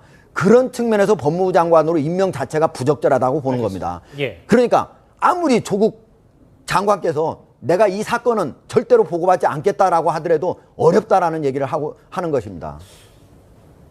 세 분의 지적 이해가 됐어요. 이제 좀 법무부 장관이 됐어도 아무리 보고를 안 받는다고라도 이게 영향을 안 미칠 수 있는 부분이 아니다. 그런데 이수희 변호사님. 예. 한 언론의 보도에 따르면 윤석열 총장이 압수수색했을 때부터 둘 중 하나가, 그러니까 조국 장관이든 본인이든 둘 중 하나가 옷을 벗어야 끝나는 싸움이라는 인식을 가지고 있다. 라는 인식과 함께 우리가 봤을 때는 글쎄요. 그러면 윤석열 총장이 정말 검찰개혁이 싫어서 이렇게 하는 것 아니냐라는 본인도 그런 생각을 여론의 생각을 하지 않을 수 없지 않겠습니까? 지금 여권에서는 그런 프레임을 윤석열 총장에게 씌우고 싶을 겁니다. 그런데 윤석열 총장의 경우에 검찰에 대해서 뭐 조직을 정말 사랑한다라고 얘기를 했지만 그게 조국 장관발 검경 수사권 조정이라든가 고위공직자 공수처 신설에 대한 그 항명성 수사였느냐, 그거는 더 두고 봐야 될 것 같습니다. 그런데 윤석열 총장의 경우에는 저는 이후에는 그러니까 한국당에 대해서, 자유한국당에 대해서 그 패스트트랙 있잖아요. 국회 선진화법 걸려있는 그 의원들에 대한 수사가 속도를 낼 수도 있겠다. 그렇게 되면 외부에서 봤을 때는 균형감 있게 보일 수가 있기 때문에요. 그런데 이제 그렇게 되면은 자유한국당에 이게 참 묘한 게 자유한국당이 맞는 말을 해도 편을 들어주면 갑자기 적폐가 되는 게 있어요. 지금까지도 그래요. 2016년부터. 그래서 이 자유한국당 의원들을 수사하게 되면, 속도감 있게 수사하게 되면 그 자유한국당이 또 윤석열 총장을 편들어주기도 되게 애매한 상황이 되는 거죠.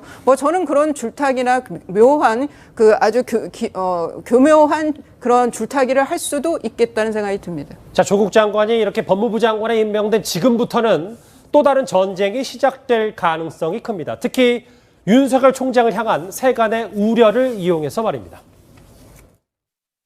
특수부가 너무 비대하다는 점도 저는 인정하고 있고요. 근데 지난 기간 동안 유지되었던 이유는 제가 아는 바로는 국정농단 수사라거나 또는 사법농단 수사 등을 유지하고 공소 유지하고 이런 문제가 고려되었다고 저는 알고 있습니다. 근데 그렇지만 향후에 보면 지금 말씀하신 것처럼 특수부가 지금 너무 크다. 그래서 특수부 인력이나 조직을 축소해야 된다는 점 동의하고 있습니다. 이게 왜 윤석열 총장과 조국 장관의 정면 충돌한 얘기가 계속 나오냐면 김태현 변호사님 이런 것 같아요. 그러니까 조국 장관은 후보자 때 그 청문회에서 특수부 줄여야 된다고 하는데 지금 본인은 지금 특수부 수사 받고 있는 거잖아요. 앞으로 조국 가족이요. 앞으로 이렇게 특수부를 줄이겠다 하고 하면 검찰개혁에서 바로 하면 강대강으로 치닫지 않겠습니까? 저게 이제 사실 핵심이에요. 왜냐하면 예전에 이제 윤석열 총장 임명할 때 뭐 저희가 그런 얘기들 하지 않았습니까? 윤석열 총장은 양날의 칼이다. 그래서 이제 민주당 내부에서도 좀 윤석열 총장에 대해서 임명에 반대한 기류도 있었다는 거 저희가 탑10에서 말씀드리지 않았어요? 예. 그러니까 저도 그때 이제 양날의 칼이라는 말씀을 드렸는데 여권 입장에서 보면 그게 생각보다 너무 일찍 온 거죠. 그러니까 임명하고 나서 정권 한 말 좀 돼서 이제 그런 일이 올 거라고 생각했는데 총장이 임명되자마자 이제 여당한테 칼끝이 돌아온 겁니다. 그러니 윤석열 총장은 통제가 되지 않는다. 그러면 인사권을 통해서 조정을 해야 되겠다는 생각할 수는 있겠죠. 그런데 총장은 임기가 2년이 보장돼 있기 때문에 뭐 자르거나 이렇게 못합니다. 그런데 일반 검사들은 안 그렇거든요. 아까 이제 조국 후보자의 어떤 오늘 취임 대사를 보면 아까도 제가 말씀드렸듯이 인사권을 가지고 검찰 수사를 통제한다는 얘기가 있어요. 그게 이제 원론적인 얘기인지 이 사건에 관해서 그렇게 하겠다는 얘기인지는 알 수는 없으나 만약에 조국 장관이 인사권을 가지고 윤석열 총장의 수족들을 잘라낸다면 그러면 윤석열 총장 어떤 선택을 할까요? 사표를 쓸 수도 있는 거죠. 여기 화면 보면 그렇죠. 그 얘기네요. 그러니까 그 대검 관계자 총장이 얘기인데 만약에 사표를 쓰면 물론 2년 임기가 보장이 돼 있습니다만 줄사표 쓸 수 있고 이게 검란이 일어날 수 있다. 그러니까 엄청난 대란이 일어나는 것이거든요. 뭐 저렇게 되면 만약에 그렇게 해가지고 인사권을 발동해서 현 수사팀을 교체한다고 합시다. 그럼 수사는 어떻게 되죠? 수사는 지지부진해질 거예요. 그럼 야당에서 어떻게 나오겠죠? 특검을 요구를 할 겁니다. 그럼 그랬을 때 집권 여당이 그 특검을 막을 명분이 굉장히 적어지는 거죠. 예를 들어 정의당 같은 경우는 어떻게 바꿀지 알 수는 없고요. 그렇기 때문에 저 인사권을 통해 가지고 윤석열 총장의 수족을 잘라내고 이 수사팀을 와해시키는 게 조국 장관과 청와대가 쓸 수 있는 가장 강력한 카드는 맞지만 그것의 후폭풍이 만만치 않기 때문에 과연 그 카드를 실제로 쓸지 그거는 아직은 좀 미지수죠. 윤석열 총장도 이렇게 어쨌든 본인 의지를 밀어붙이고 있는 반면 마찬가지로 김상일 평론가님. 조국 장관도 대통령이 이렇게 어렵게 임명을 했는데 검찰 개혁하라고 지금 여기 와서 본인의 의혹이 있고 어쨌든 윤석열 총장과 관계가 이렇다고 해서 검찰 개혁 안 할 수 있는 것도 아니지 않겠습니까? 본인도 밀어붙일 거 아니겠어요? 그런데 이제 그렇다고 해가지고 아까도 말씀을 드렸지만 수사팀에 대한 인사권을 행사하고 그 인사권을 행사한 후에 뭐 감찰권을 동원하고 그다음에 이제 경찰을 이용한 뭐 압수수색에 들어가고 뭐 이런 식의 일들 지금 우려하는 일들이 일어난다면 그건 진짜 제가 볼 때는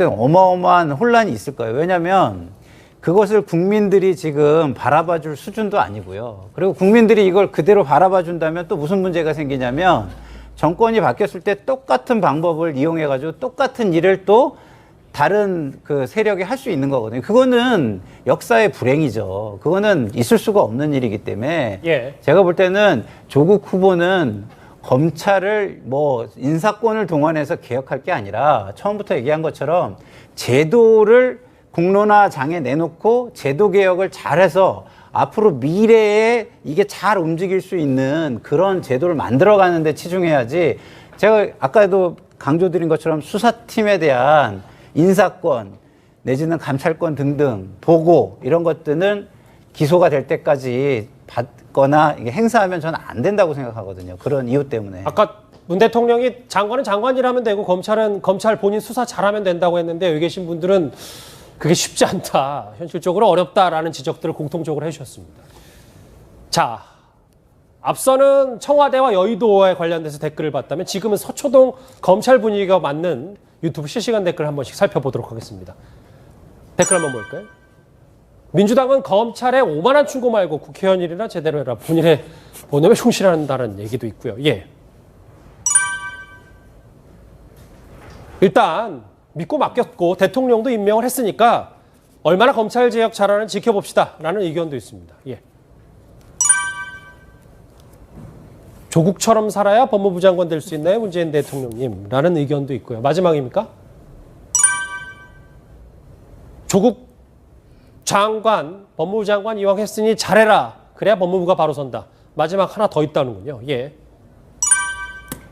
임명강경으로 대통령 권한을 행사했으니까 이제 국민의 권한을 행사해야 된다. 의미심장한 댓글인데 어쨌든 여전히 이 조국 장관 임명과 관련해서 이렇게 법조계에서나 그리고 국민들 여론도 첨예하게 갈리고 있습니다. 그럼 조국 장관 관련 주제 하나 더 있는데요. 또 다른 의혹도 한번 살펴보도록 하겠습니다. 다음 주에 바로 넘어갑니다.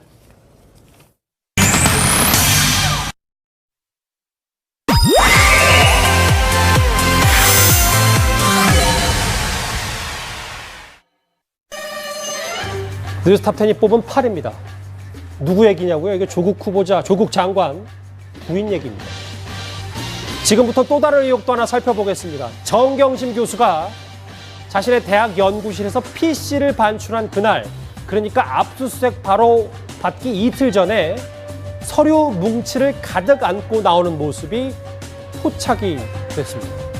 김태현 변호사님, 네. 저희가 지난주에 계속 증거인멸 시도가 의혹이 있다라는 얘기를 했는데 압수수색 이틀 전에 서류 뭉치를 들고 나왔어요. 그러니까 저게 9월 1일이 언제냐면 검찰이 8월 말에 대대적인 30곳에 대한 압수수색이 있은 이후에 그다음에 이제 동양대학교에 있는 정경심의 연구실 압수수색했지 않았습니까? 2차로 그 바로 직전이에요. 2차 압수수색 직전. 그러니까 정 교수의 연구실 압수수색 직전인 거죠. 자, 보시면 9월 1일 날 왼쪽부터 보실게요. 정경심 교수가 들어갑니다. 거기서 문서가 파일 첩들을 안고 나가요. 그리고 있다가 한 10분도 안 돼서 옷을 좀 갈아입죠. 완전히 갈아입으면 치마는 그대로고 이제 모자를 쓰고 자켓을 좀 갈아입은 겁니다. 그렇죠. 그러니까 다른 사람처럼 보이려고 한 의도가 없다고 보기는 좀 그렇지 않겠습니까? 왜냐하면 시차가 8시 50분, 9시 5분이면 15분 정도 지난 건데. 그리고 나서 이제 다시 이제 한 1, 2분 사이에 건물 밖으로 나가는 저런 모습들을 보면 뭔가 서류들을 좀 반출한 건 아닌가. 본인 사무실에도 압수수색에 들어올 것을 조금 짐작을 하고 뭐 중요한 증거들을 외부로 가져나간 것 아닌가 하는 좀 의문이 좀 들고 있는 거죠. 의혹입니다. 의혹입니다. 예. 지난 금요일 청문회 당시 조국 장관은 아내의 그날 일, 그러니까 압수수색 전에 PC를 반출한 일에 대해서 이렇게 해명했었습니다. 같이 들어보시죠. 그 압수수색 당하기 전날 가서 그거를 집으로 빼돌렸다가 그걸 다시 제출했는데 그거를 그렇게 집으로 가져온 것도 아니고 한투증권 직원 트렁크에서 발견됐어요. 그 PC가. 몸이 너무 안 좋은 상태라서 아는 그 한투 직원이 운전을 했고요. 하고 난 뒤에 제 차는 부산으로 내려갔습니다. 그리고 돌아올 때까지 좀 가지고 있으라 그랬고 서울에 귀경하고 난 뒤에 만났고 검찰에서 연락이 와서 그걸 그대로 이미 제출을 했습니다. 저 때도 저 PC 반출 건에 대해서 그렇죠. 조국 장관이 해명이 명쾌하지 않았다라는 지적도 분명히 있었어요. 근데 박지훈 변호사님 네. 같이 보시면 그러니까 이번에는 PC 건이 아니라 이 반박은 본인의 해명은 이 서류 뭉치 들고 나온 거에 대해서 그렇죠. 지난 학기 수업 자료를 정리하다가 학생 개인정보가 있음을 발견하고 다시 연구실에 갖다 놓았다. 수사 중인 사항과 전혀 관련 없다. 이게 수사 중인 관련 없는지 아닌지는 본인이 판단을. 그러니까 본인이 해명은 수사와 관련이 없기 때문에 별 문제가 없다라는 뉘앙스입니다. 그리고 조국 이제 장관은 PC 얘기하면서 서류 얘기는 안 했거든요. 반출 얘기는. 사실 이 부분은 사실은 검찰에서 만약에 있다면 모든 증거를 갖고 있을 겁니다. 그리고 저거를 뭐 속인다고 뭐 모자를 쓴다 해가지고 요새 CCTV에 저게 안 걸리고 나갈 수는 사실 없거든요. 본인도 그걸 인식하고 아니면 그걸 막기 위해서 증거인멸했다. 모르겠어요. 뭐 그럴 가능성 없잖아요. 있을 수도 있지만 그거보다는 오히려 검찰이 증거가 있다면 확실히 갖고 있을 것 같기 때문에 정말 학생 개인 정보인지 아닌지 이 부분은 금방 확인해. 아니 근데 법조인으로서 의심스러운 행동은 맞는 거죠? CCTV 예전이면 모르겠네요. 요즘에 CCTV 저렇게 한다 해가지고 그렇게 알 수 있을까요? 모르겠습니다. 하정도 역장. 근데 왜 이 내용이 더 크게 불거지냐면 조국 장관은 아내가 당일, 그러니까 PC도 그렇고 저 서류 뭉치에 관련해서는 그날 행보가 정경심 교수가 시댁에 갔다고 하니 검찰은 당시에 시댁 압수수색을 안 했는데 여기에 뭔가 문제가 있을 것이다라는 지적도 있더라고요. 지금 보면은 그 검찰의 첫 압수수색은 8월 27일이었거든요. 그 결국은 이제 나흘 뒤네요. 결국 9월 1일이니까.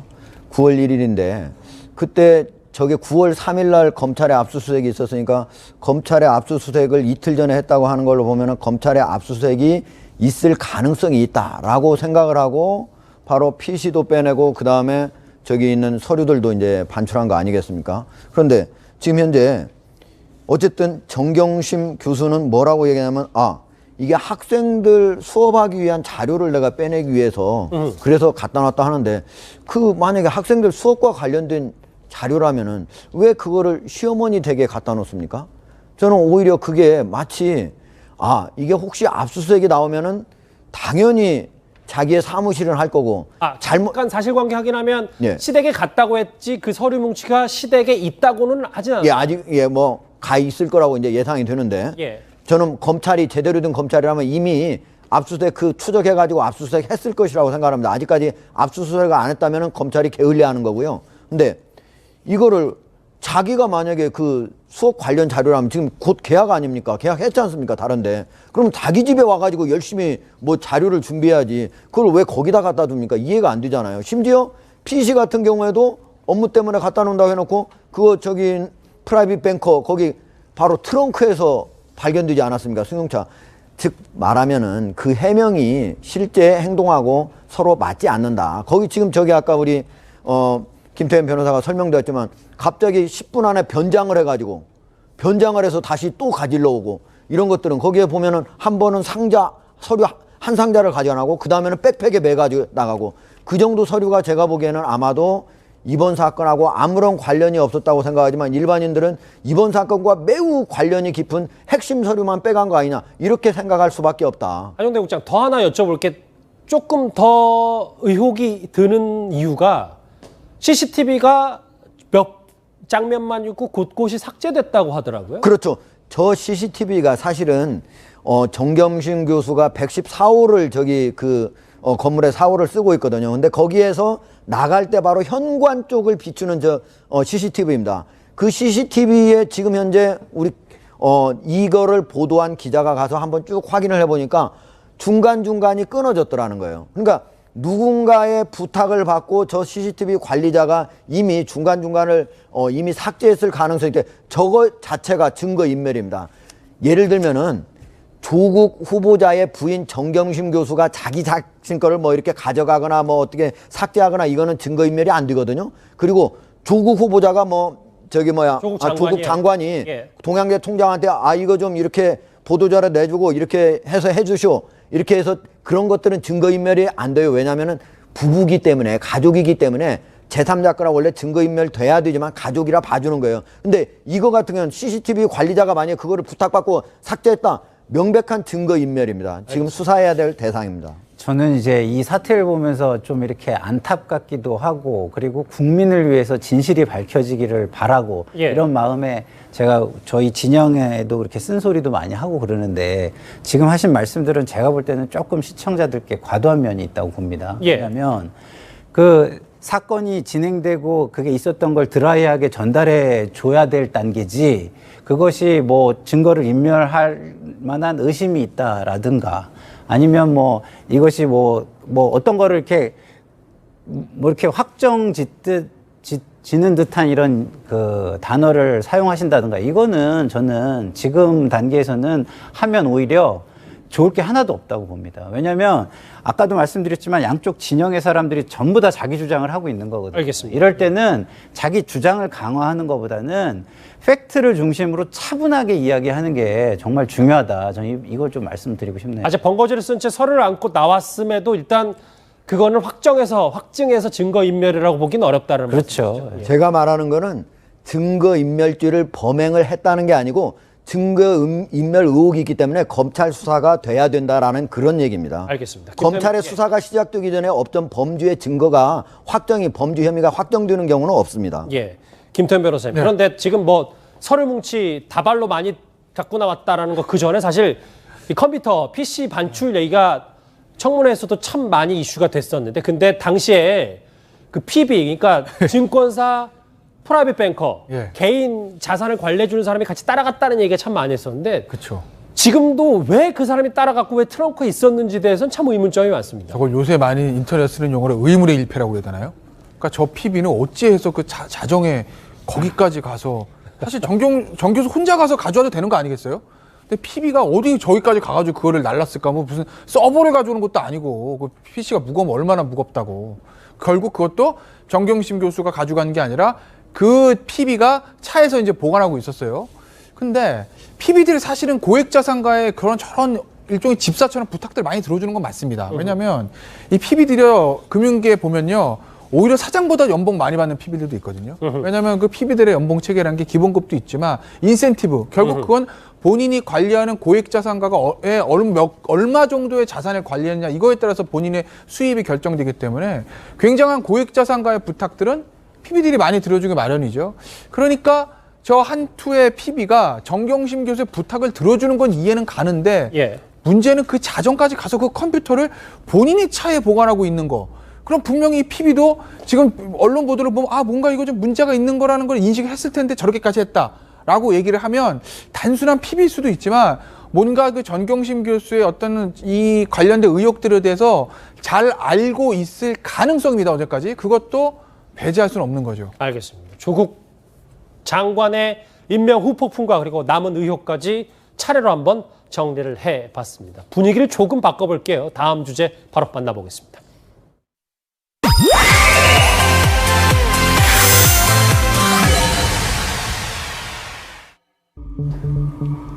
조국 장관 논란 말고도 주말 새 뜨거웠던 이슈였습니다. 음주운전 사고를 낸 자유한국당 장제원 의원의 아들이 운전자 바꿔치기를 시도했다는 건데요. 아버지가 국회의원이다. 또 금품 무마 의혹도 있습니다. 이 소식 지금부터 풀어보겠습니다. 먼저 김상현 평론가님. 예. 이거 사건에 좀 들어가기 전에 네. 지금도 이 장제원 의원 사퇴해라, 아들 문제 책임져라 라는 의원들이 정치권에서 지금 나오고 있다고 합니다. 네. 그건 이제 그 조국 후보자 청문회에서 그 공직자로서 그 자격이 없다라는 얘기할 때 그 도덕성이나 가정사나 이런 걸 많이 이야기를 했어요. 장제원 의원이. 그러니까 그거에 비추어 보면 당신도 자기를 돌아보면 사퇴할 정도가 되지 않느냐, 이런 이야기를 듣고 있는 것이고요. 그건 전 뭐 당연히 이 상황에선 들을 수밖에 없는 거라고 보고. 예. 근데 이제 그 장제원 의원이 어쨌든 선출직이기 때문에 그거에 스스로 돌아봐서 책임을 질지 안 질지는 스스로 결정하시는 거고, 남들이 그걸 강요할 수는 없는 위치예요. 임명직이 아니기 때문에. 그렇죠. 예. 그런데 어떤 경우가 있냐면 아들이 여러 가지 그 예를 들어가지고 이거와 관련돼가지고 이걸 벗어나려고 한 행위들이 있거든요. 그런 행위들에 만약에 조력을 했다. 개입을 했다. 예. 막 이런 게 있다면 그거는 제가 볼 때는 책임을 져야 하지 않나. 그런데 이것은 아직 밝혀진 것이 아니고, 예. 그래서 정의당이나 다른 정당에서 그런 부분에 대해서 엄정한 수사를 촉구를 하고 있는 상황입니다. 그러니까 그 부분 얘기해 볼게요. 네. 그러니까 박지원 변호사님, 원래 처음에는 내가 운전하지 않았다라는 게 2시간 만에 거짓말로 드러났는데 네. 지금 좀 더 짚어봐야 될 거는 이거 바꿔치기 의혹 말고 이거예요. 금품 합의 의혹. 그렇죠. 이 문제가 되는 부분이 음주운전은 뭐 음주운전대로 문제가 되지만 바꿔치기, 딴 사람이 운전을 했다라고 얘기를 했는데 그 와중에 지금 피해자하고 얘기가 좀 됐다는 거예요. 아버지가 국회의원이기 때문에 돈 1천만 원을 줄 테니까 합의를 해달라. 이렇게 합의를 요청했고 종용했다라는 거거든요. 그 뒤에 음주운전을 시인하면서 변호사하고 방문을 했다라고 하는데 그 와중에 이 대신 운전했다는 사람이 나오는 거하고 혹시나 지금 장제원 의원이 혹시나 만약 개입이 돼 있다 그러면 이거는 뭐 법적인 문제도 될 뿐만 아니라 정말 의원직 부분까지 문제가 될 수 있는 충분한 사안이 아닌가 이렇게 보입니다. 그러니까 아직 바꿔치기 지금 알 수 없어요. 바꿔치기는 맞는데 인정을 했는데 네. 그렇죠. 이 금품 합의 의혹에 대해서는 아빠가 국회의원이다 1,000만 원 이 얘기는 아직 확인이 안 되고 있습니다. 예. 자, 고가의 벤츠 차량을 몰고 가다가 이런 음주운전 사고를 낸 장제원 의원의 아들, 얼마 전에는 벤츠에 대해서 이런 얘기를 한 적이 있습니다. 같이 들어보시죠. 근데 제가 벤츠를 계약을 했어요. 벤츠를 계약을 했는데 벤츠가 이제 AMG GT라는 3억 좀 덜 되는 차를 샀습니다. 20살에 참 많은 거를 이뤄냈는데요. 감사합니다. 놀러 다니고 술 먹고 돈 쓰고 그렇게 살고 있습니다. 자유분방함으로써도 또 반대로 인기를 많이 끌었었는데 일단 추석 전에 소환 조사를 경찰이 한다고 하는데 하정대 그때 경찰이 근데 당시에 이 장영준 씨 이렇게 장지현 의원의 아들만 믿고 체포를 안 했다. 이게 좀 부실 수사 논란이 있나 봐요. 그러니까 이제 대부분 이제 교통사고일 경우에 물론 이제 0.1년이니까 상당히 만취한 상태입니다. 만취한 상태에서 차를 몰고 가다 이제 오토바이를 추돌했으니까 피해자하고 만약에 만약에 살인 사망 사고라든가 그러면 무조건 바로 이제 체포하고 구속시키고 이렇게 하는데 예. 그러지 않은 경우에 지금 이렇게 추돌 사고에서 가벼운 경미한 만약 부상이다 그러면은 일반적으로 체포해서 구속시키지는 않아요. 다만 운전자를 바꿔치기 하려고 이렇게 했다든지 이런 것들은 적어도 좀 잠시 데리고 있다가 조사를 한다든지 도주도 할 수 있으니까 그런데 그냥 귀가 조치시키고 오라고 이렇게 한 부분 이런 것들이 과연 또 국회의원의 아들이니까 좀 더 편의를 봐주지 않았을까 하는 의혹은 여전히 남아 있는 것 같아요. 알겠습니다. 개운치 않은 장지현 의원의 아들 수사 관련 경찰의 얘기까지 한번 짚어봤습니다. 뉴스탑10. 월요일 뉴스탑10 준비한 소식은 여기까지입니다. 뉴스탑10은 유튜브로도 확인하실 수 있습니다. 여러분 고맙습니다.